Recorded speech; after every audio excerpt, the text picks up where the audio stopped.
In Russia, they are likely spreading false claims about an alleged counteroffensive by Ukrainian forces near the administrative border between the Dnipropetrovsk and Zaporizhzhia regions. The goal is to neutralize previously circulated fake news about supposed advances by Russian forces in this area.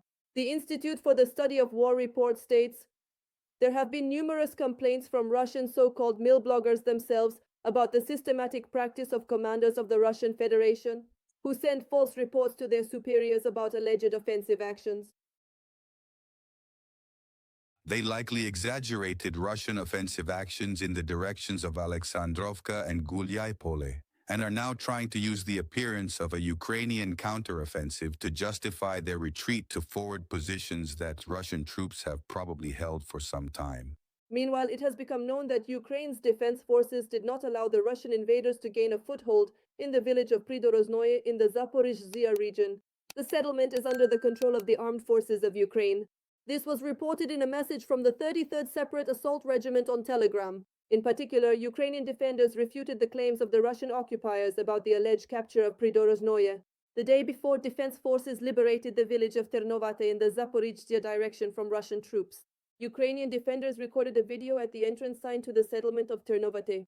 We are here in the village of Ternovate, and we are doing our job. Ternovate is ours. It is Ukrainian.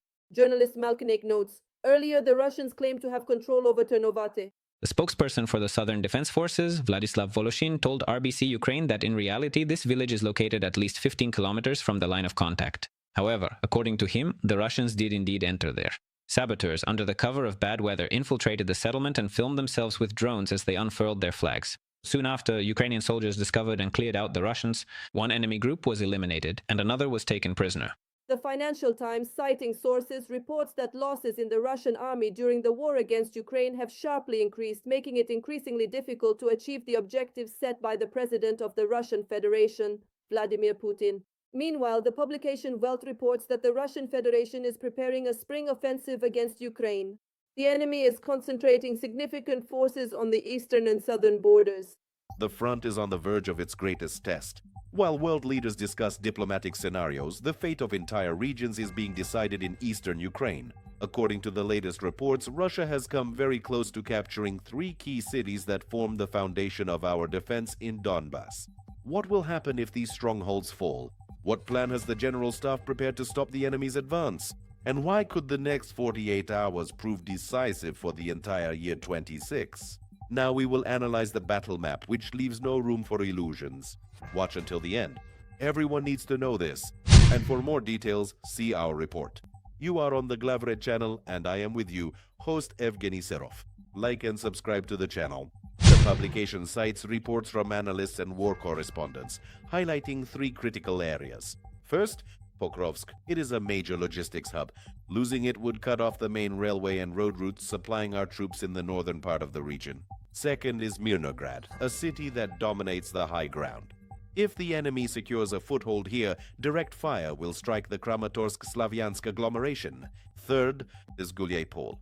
Here the situation is the most critical due to the threat of encirclement. Russia is throwing everything it has into the battle, from elite paratroopers to endless waves of mobilized troops using the tactic of total destruction of urban areas with glide bombs and heavy artillery. Why has the assault become so ferocious right now?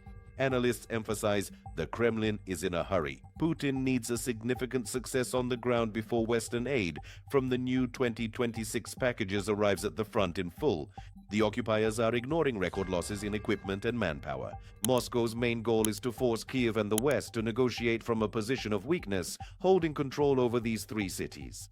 Essentially, we are witnessing an attempt at a final push before the spring mud season, and depleted reserves force the enemy to switch to defense. But the situation is not hopeless. The General Staff of the Armed Forces of Ukraine states every meter of advance costs the enemy hundreds of lives. Our units have switched to an active defense tactic, making maximum use of FPV drones and robotic platforms to mine the enemy's advance routes. The article notes that fresh reserves have already been deployed to the Pokrovsk and Mirnograd areas. The key issue right now is ammunition. If the artillery receives the necessary amount of shells, the proximity to capture that enemy propaganda writes about could turn into yet another disaster for them at the walls of Ukrainian cities. 3 cities and 3 shields of Ukraine. The battle for them is raging at this very moment. We have to understand, the situation is extremely difficult, but our soldiers are doing things that seem impossible. Do you think new deliveries of Western weapons will help hold Pokrovsk and Mirnorad? Share your opinion in the comments. We need to speak about this loudly. Like this video to support our defenders and be sure to subscribe to the channel. We are keeping track of all the changes on the battlefield map. See you next time.